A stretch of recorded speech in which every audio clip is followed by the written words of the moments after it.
Përshëndetje, ku jemi këtu me parashkimin e datës 8, data 8 korrik, 2026. Si ditë e mërkur, dita e mërkurit, ku na mëson shumë gjëra. Pas kthimit të Neptunit në retrograd, kjo ditë ka një atmosferë më të brendshme dhe më reflektuese. Dita që kërkon përgjigje të menjëhershme nga jashtë, është më shumë ditë për të kuptuar çfarë po ndryshon brenda nesh. Mërkuri vazhdon të jetë në retrograd në gafore. Prandaj temat familjare, që do të thotë emocione, do të thotë nga e kaluara, do të thotë marrëdhëniet afërta mbeten aktive.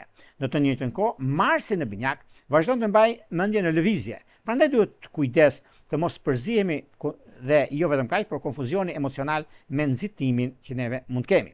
Ndikohen më shumë shenjat siç është gaforia, briciapi, dashi, peshorja, të dhjetëdiqi të tretë, ose mërkuri, kur kemi mërkurin në retrograd, ndërsa dashi, gaforia, peshorja dhe briciapi të dhjetëdiqit të parë ndjejnë më shumë këtë ndikim, sepse ka të bëjnë me ndjeshmërinë, ndershmërinë, kujtimin, paqartësinë, rikthimet në tema të vjetra ose nevoja për të bërë diçka të re në përgjigjet apo në çështjet përfundimtare.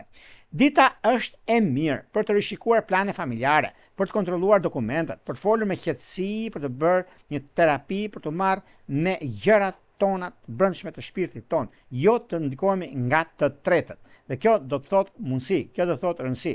Për marrëdhëniet në ditët që mund të ndikojnë, është një diçka në marrëdhënie pune, në marrëdhënie ekonomike, në marrëdhënie financa, kërkojnë kujdes sepse disa premtime që mund t'ju bën nuk janë të qarta.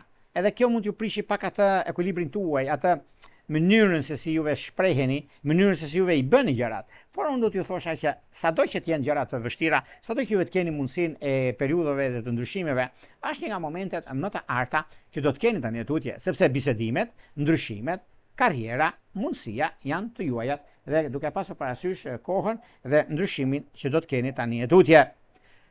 Tani, para se të filloj me parashkimin e kësaj dite, ka që të rëndësishme